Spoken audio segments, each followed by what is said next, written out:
الحمد لله رب العالمين والصلاة والسلام على سيدنا محمد وآله وصحبه أجمعين اللهم علمنا ما ينفعنا وانفعنا بما علمتنا وزدنا علما وعملا يا رب العالمين أما بعد. So for the past few Wednesdays we've been discussing this book right here, When Hearing Becomes Listening, by Shaykh Mikhail Smith. And in this book he's exploring the Prophet ﷺ's incredible way of listening to people and how his listening impacted their reception of the message of Islam. And this is a very interesting idea that in order to get people to listen, first you must listen to them. So on that note, I asked a question that if someone came up to you and wanted to give you advice, or maybe they even did give you advice, what are the factors that would impact whether or not you would accept that advice? Anyone want to share the answers you guys discussed? Yeah. The manner in which they're giving the advice, if it's like, top down, self-righteous. Okay, yeah. What was their kind of tone? What was the method, the manner? Did they come across as condescending, self-righteous? Were they kind of putting you down? The only reason they're giving you advice is to show how bad you are and how good they are? Yeah, absolutely.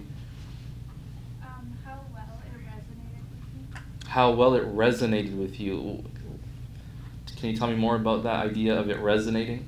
So if I were to tell someone a problem and they would give me advice, if I felt that advice really connected me and really made me understand a solution, then I would consider taking their advice. Definitely, yeah. How easy is it to understand, and how relatable is it, and how relevant is it to my experience? If what they're saying doesn't apply to me, then why would I accept it? It has nothing to do with me. Right. Anyone on this side? Yeah. They have expertise, or if I felt like they knew what they were talking about. Right, expertise. So the topic that they're speaking about, are they in a position to speak about it? For sure. Absolutely. Yeah. I guess how much they know me or understand myself. Yes. That's a brilliant point there. How well do they know me? Why does that matter, by the way? Any ideas? Why would that matter? Yeah. It will help establish a relationship that makes you receptive when you listen. Why would it make you receptive? Because you feel understood and seen. Because here's an argument, right? Someone might say the truth is the truth. If the truth is the truth, it doesn't matter if it's my enemy saying it or my friend is saying it. The reality is, we often don't function like that. Why? Yeah. Maybe we don't trust people to have our own best interests at heart. Yeah. So while what they're saying is true, we question, wait, when they say this, although it's true, is there something in it for them? Are they trying to take me somewhere, lead me down a certain path for a reason that's not for my benefit? And so we can begin to, become a little suspicious. Even though the content is correct, it's about what are they trying to do with this content? You know what I mean? Absolutely. That's beautiful. And so the author says, and the reason I asked this question, I'll explain. He says the first function of the Prophet ﷺ was to convey the notion of divine accountability. And I want you to imagine this. Imagine you're a human being who is Muslim, and you come to Cambridge. And there's not a single Muslim in Cambridge.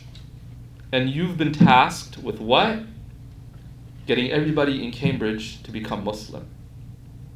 Getting them to realize that, hey, life's not all about watching Netflix. Life's not all about just going to the gym. There's more to life than that. That one day you're going to stand before God and He's going to ask you about what you did in your life. How would you go about doing that? Right? What's interesting is the Prophet ﷺ, even before he began to preach this, he was well respected among his people. And yet, despite that, when he went to convey the message, people still rejected it. But the bare minimum we notice is that many of them would listen. They would hear the message. They would kind of listen to what he had to say. The author says, what we learned from studying his life is that people dislike change. And so they were reluctant to accept a message that made them question everything they knew to be correct. All right, hold up. Let's talk about this. This idea of disliking change. And as a result, then we're reluctant to accept a message that would kind of force us to question everything that we know. That's why it's so important to study and to really explore and pursue truth when you're young. As you get older, it does become more challenging to keep an open mind about ideas. How many of y'all would agree with that? Yeah? And we're not going to talk about your parents at all, right? No, but you get what I'm saying? As people get older, it becomes a bit more challenging for them to consider new ideas. Because once they figure something out that works for them, that's it. That's the truth. That's, not to use any postmodernist language, but that's their truth, right? That's what they believe to be correct, and they're not ready to entertain. It's not even about accept. The moment you suggest something different, they're all like, no, like we've never heard this before. This is different. No, we're not interested. Do you get what I'm saying? There's actually research on this in Harvard Business Review. They talk about how sometimes people, they find a certain way to do a certain task, and then a more efficient way comes out to do that task, but because it's so foreign to them, they're like, we're just going to do our old way. I'm still going to do everything in Excel. You know what I mean? Like, use some new app or something. No, I don't know how to use that, so you can do that, I'm still going to do my Excel. Do you understand my point? And so that sometimes happens. We don't like change. Now, why are we uncomfortable with the unknown? Because when you change into something different. Oftentimes, that which you change into is unknown to you. You've never been that. Why are we uncomfortable with that idea?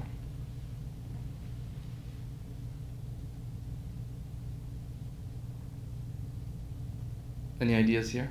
Any thoughts on why? Yeah. It's like when you know you're doing something, you kind of know the results of it, and you Sure. don't expect those results.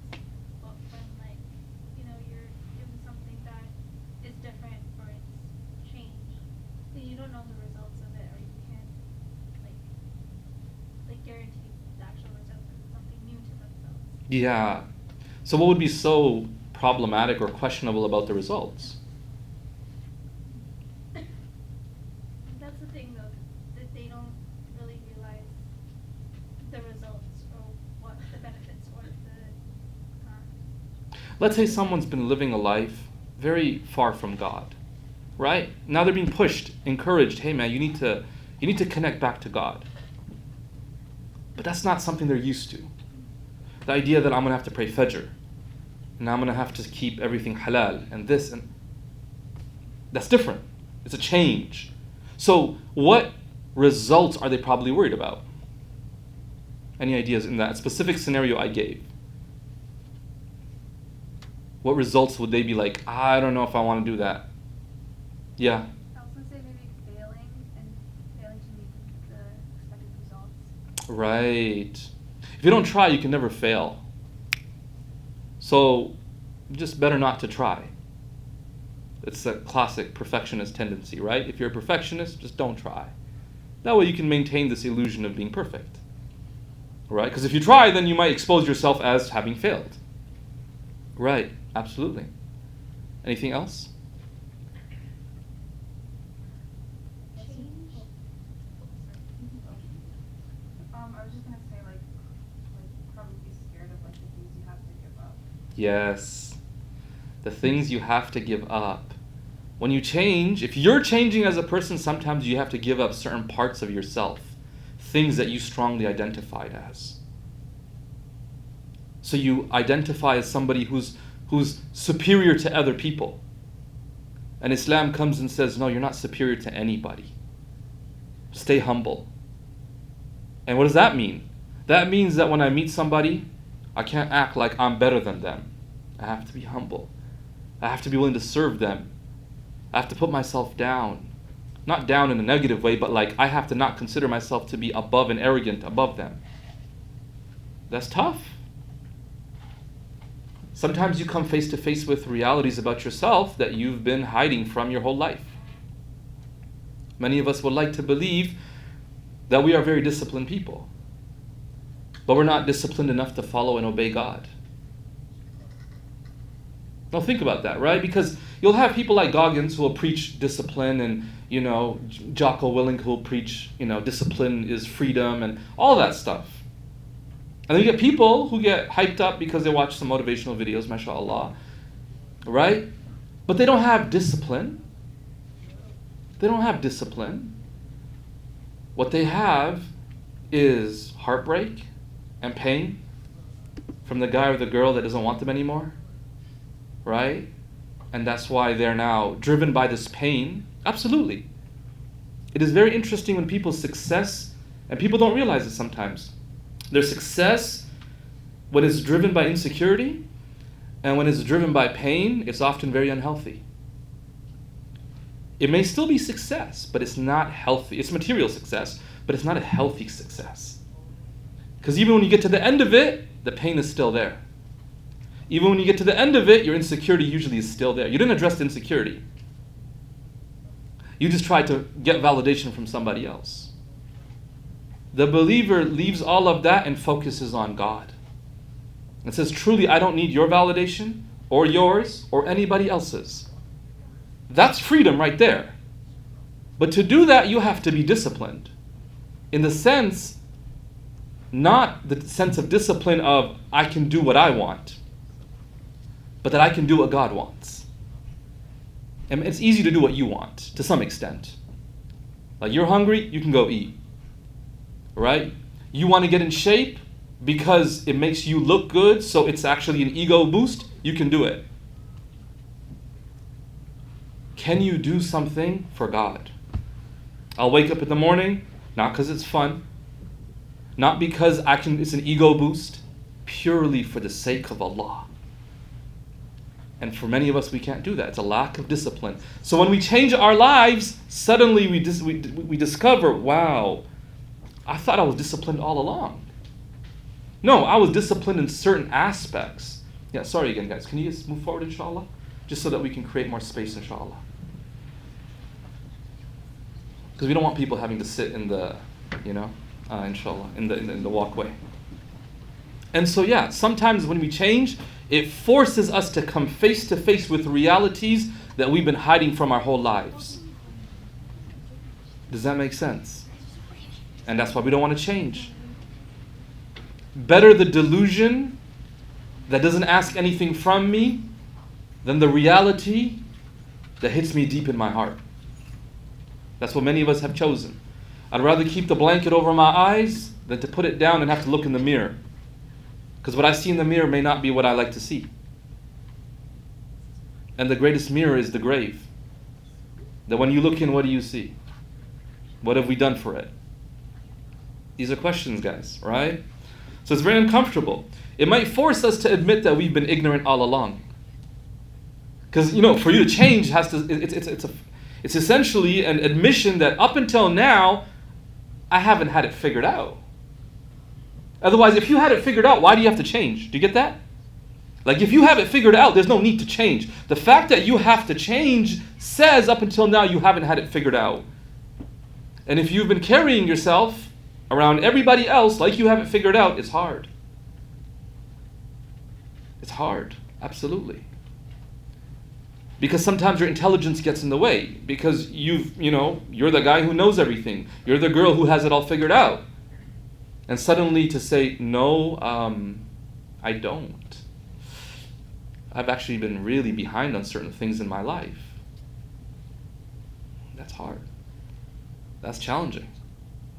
But that's why we have to have supportive people around us. People that will not drive us into the ground and say, like, oh, you're trying to become pious today, huh? You think we forgot what you were doing last week? What you were doing 6 months ago? We don't need people like that around us. And that's not who the Prophet ﷺ was. He was not a man. Can you imagine, right? A man like Sayyidina Umar radiallahu anh, who had left his house to kill the Prophet Muhammad ﷺ. And the Prophet ﷺ accepted him. He didn't say like, really, Umar? Like, see, we probably shut the door on so many Umars in our lives. Like, really, you? Like, after everything you've done, now you think like you can just come back and be a good Muslim now? No. And it got to a point where in the hadith of the Prophet ﷺ, he said, if there were to be a prophet after me, it would have been Umar.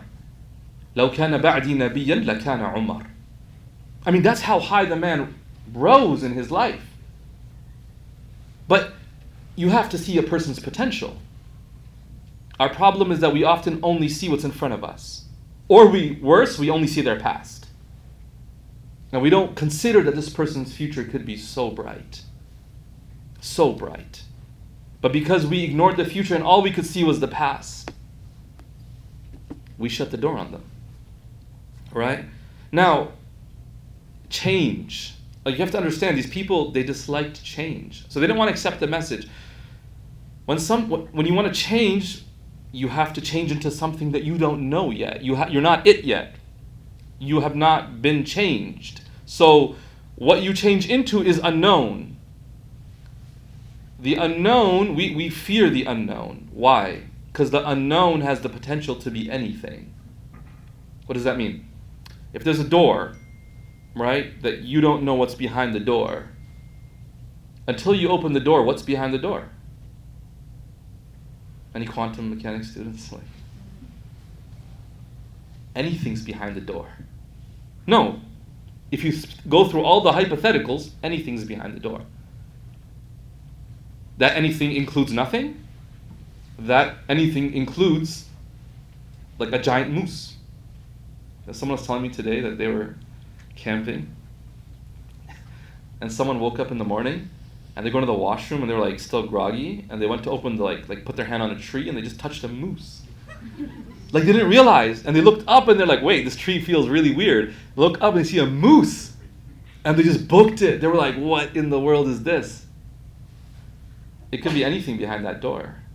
The unknown, we fear the unknown because we do this, right? When we're anxious about something and we don't know how it's going to turn out, and someone says, no, it'll be okay. And we think, what? It could be okay. But it could also just be absolutely terrible, right? And we tend to go that way more. The range of possibilities, it causes a lot of fear. And so, this is why we have social norms, right? To ensure that we don't live surrounded by unknowns. Do you know everybody in this room? You don't know everybody in this room. But yet, right now, you're pretty comfortable sitting where you are. Hopefully you're not sitting on edge, like what's happening, right? Now, I'll give you an example. Imagine the person in front of you just turned around and just sat facing you. They didn't do anything, right? They didn't pull no knife on you. They're just looking at you. Wouldn't you be a little surprised? Why would you be so surprised? Because that's not a social norm. What's this person doing? They could be doing anything. They could be looking at you. They could be like analyzing you. They could be judging you, right? Who knows what they're plotting? No, seriously, you have no idea, because that's not what people do here. People come and they sit facing this way. Why is this one guy turned around? And as much as you're trying to focus on me, then all of a sudden you're just kind of like looking at me and looking at this guy, and you're just trying to you can't focus. Social norms are very important. That's why if you see any one person doing something out of the norm, everyone gets all anxious about the person. Like, what are they doing? And you start asking the person beside him, do you have any idea what he's doing? The unknown. The unknown causes a lot of anxiety.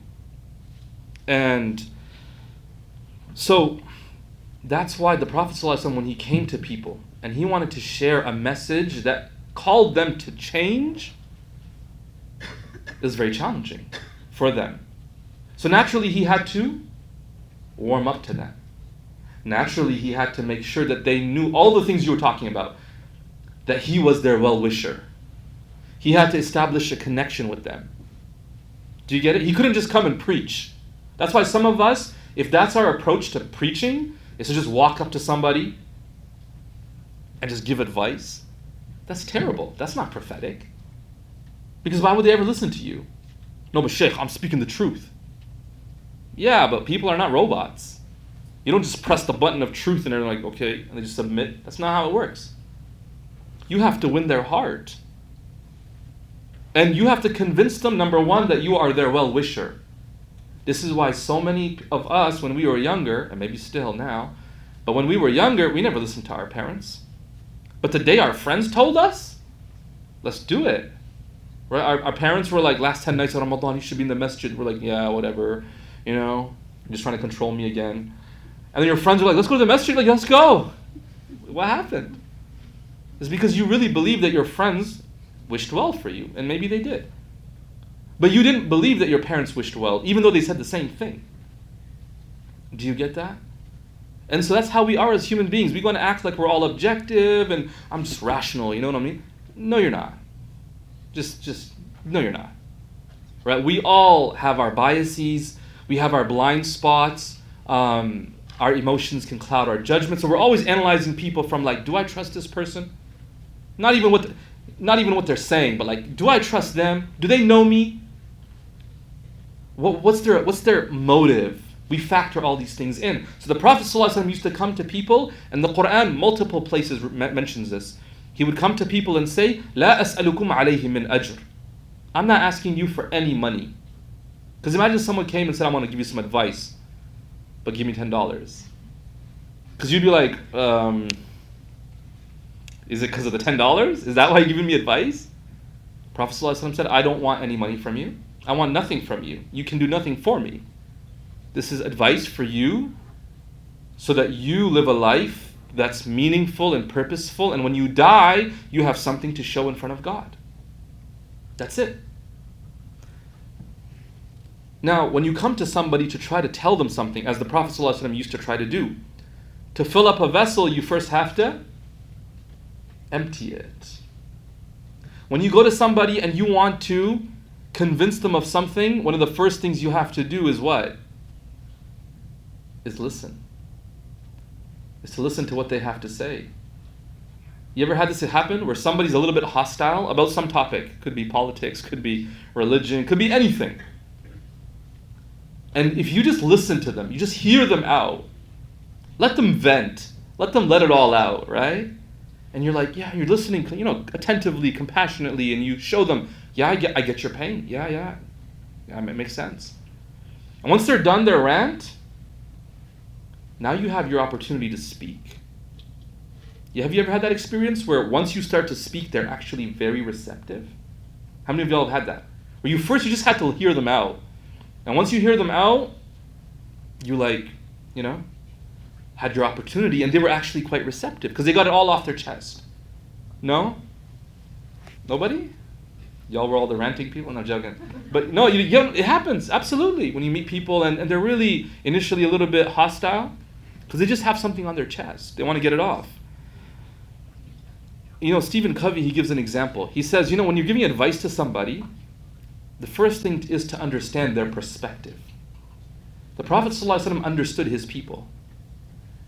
And that's why he was able to give the most brilliant of advice, because he fully understood his people because he was one of his people. Stephen Covey gives the example of, imagine going up to somebody who says, I'm having eyesight issues. And all you do is you pull off your glasses and say, here, take them. What would happen?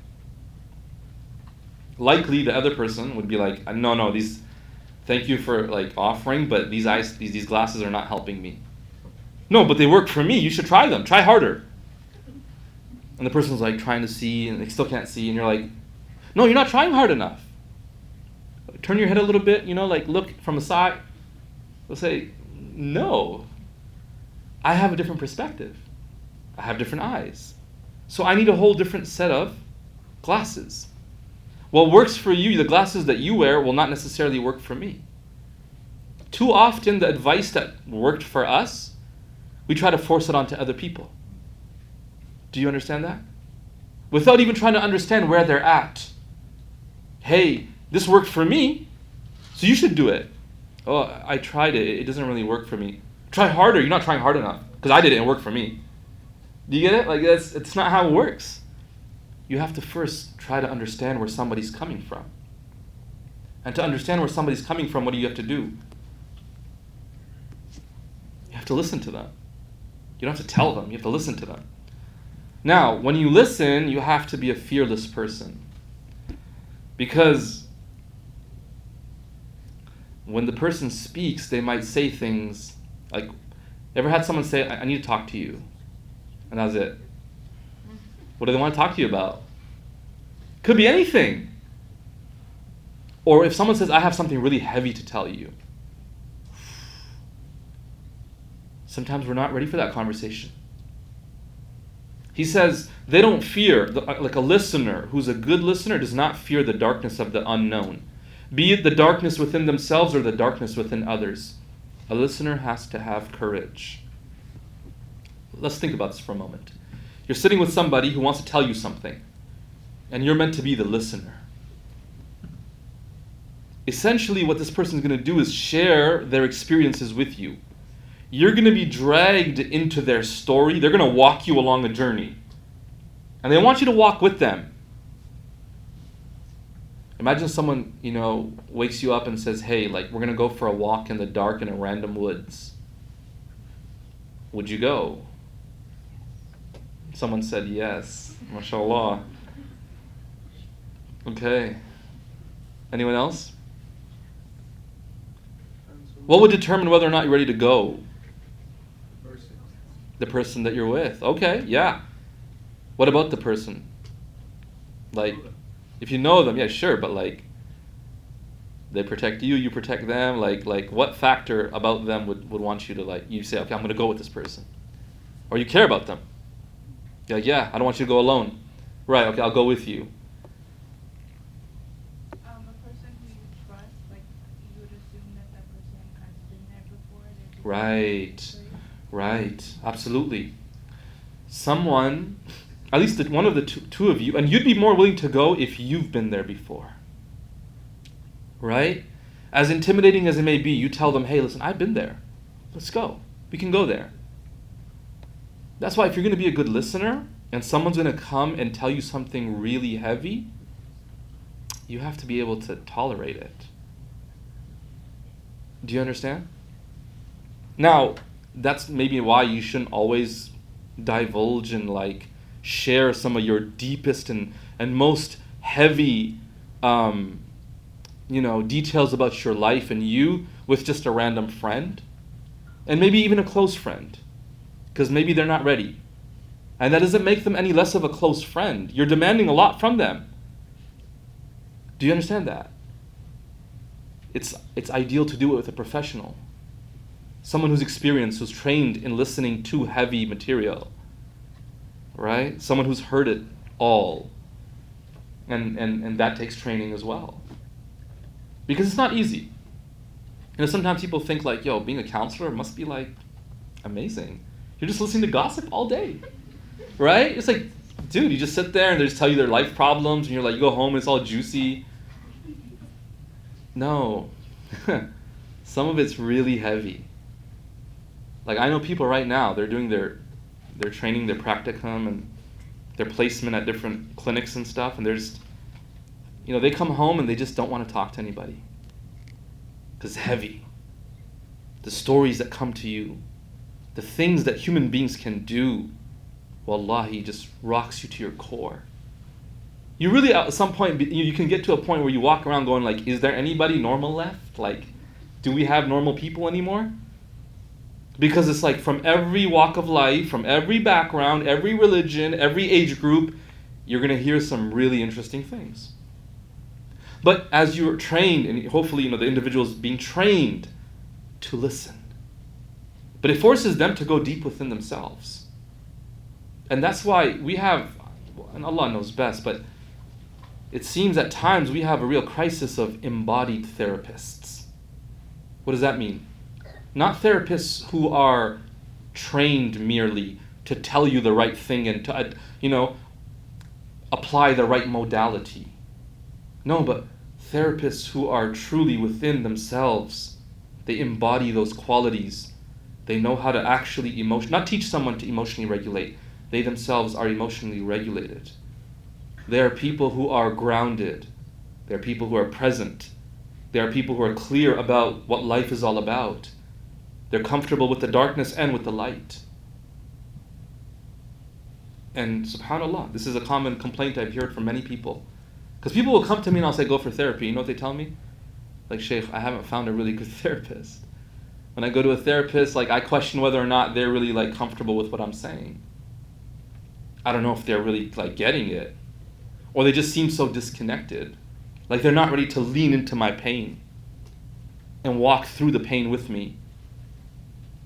Right? And so it's challenging. Why would we not explore the darkness with somebody when they come to say something really heavy? Well, because we haven't walked through the darkness of our own souls. Or, and that's the thing, right? Here's the thing. If somebody says something that really kind of triggers an insecurity within you, or something that you've never told anybody in your whole life, it'll make you deeply uncomfortable in that moment. Even just a topic. Do you understand? Even just a mention of it. Let's say somebody's really insecure about their marks. You know, like their academic performance. And somebody just like talks a little bit about it. This individual can get really uncomfortable, want to shift the topic, start shifting, pull out their phone, anything. Because his insecurity was triggered. Right? And I gave a very like vanilla example of academic performance. But you can give some heavy ones, and it makes people very uncomfortable. The one who's explored it within themselves, who's not allowed things to kind of exist in the shadows. When I say shadows, I mean the parts of us that we have not accepted. We rejected it. Why? Because, maybe we failed. Maybe we didn't live up to a standard that someone set for us. Maybe we didn't receive validation on certain things from certain people. So what do we tell ourselves? I don't need it from nobody. I'm stronger than that. I'm above that. And so what we do is we cut ourselves off from these parts of us that actually exist. It's like someone who has fear, but they deny their fear. No, I'm not scared. A courageous person is not somebody who's not scared. A courageous person is somebody who's willing to say, I am scared. But despite that fear, I'm going to move forward. This fear is not going to stop me. I'm willing to accept it. That's courage. There is no courage without fear. Otherwise, you're just reckless. Courage without fear, supposed courage without fear, is just recklessness. It's because you don't even realize the consequences. You have no worry about nothing. You're just being reckless. And you're convinced it's courage. No, it's not. And so what does a person do? Deny something that actually exists. Nope, no fear. Insecurity? Nope, no insecurity. Shame? Nope, no shame. I'm just this person. And so then we kind of carry ourselves through life until someone brings up the topic. And obviously when they bring it up, a part of us gets really triggered. But we've been avoiding it our whole lives. And so now we're going to avoid it too. We're not going to suddenly be comfortable talking about it. If anything, it makes us very uncomfortable. And so you can get some really interesting reactions from people. Unexpectedly. You just bring up a random topic that you did not expect this person to get triggered by, and they blow up. Why are we talking about this? And they just go off. And you're like, whoa, we're just having like a normal conversation. The individuals, because there's something deep there that they have not explored. And because they've not explored it, now that you want to talk about it, they're not ready to explore this. And just a mention of it makes them deeply uncomfortable. Right? So you cannot lead people where you haven't been. You cannot lead people where you haven't been. Which is why so many times I've seen this happen. Parents get triggered by their children. Why? The child will come and will bring up a topic. Dad, at school I saw a guy and a girl kissing. What does that mean? And this parent is not comfortable with their emotions. This parent may not have really reflected on their own, like maybe they don't even have a romantic side to them. They haven't learned to recognize this is part of what humans do, is show affection. So they just blow up because they're uncomfortable. You understand that? They're uncomfortable with the topic. Astaghfirullah. You should never look at this stuff. The child's like, oh, okay. The child doesn't learn that this is not a good thing. The child learns, I shouldn't ask this person. Do you understand that? But why? Why did that happen? That happened because the parent was not comfortable with the question that was asked. Because it touched upon something that they were not secure within themselves. I'll give you another example. Imagine a child comes and asks a question. Dad or Mom, why do we do this? And the parent doesn't know the answer. The parent doesn't know the answer. So rather than say, son, daughter,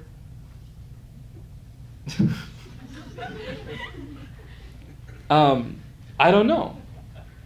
Like the parent doesn't know how to teach humility and say, actually, I don't know. I'm going to ask and get back to you.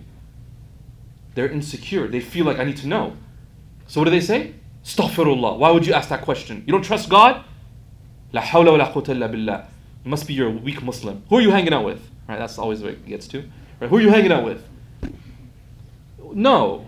Right? Like, no, that's not the cause here. The cause is you do not know the answer. And now that you don't know the answer, you were triggered by them exposing your ignorance. So rather than be humble and say, well, let me find out. That's a good question. Let me find out. You have to shoot them down. You can't walk with them through their darkness. Ignorance is always compared to darkness because you don't know things one from another.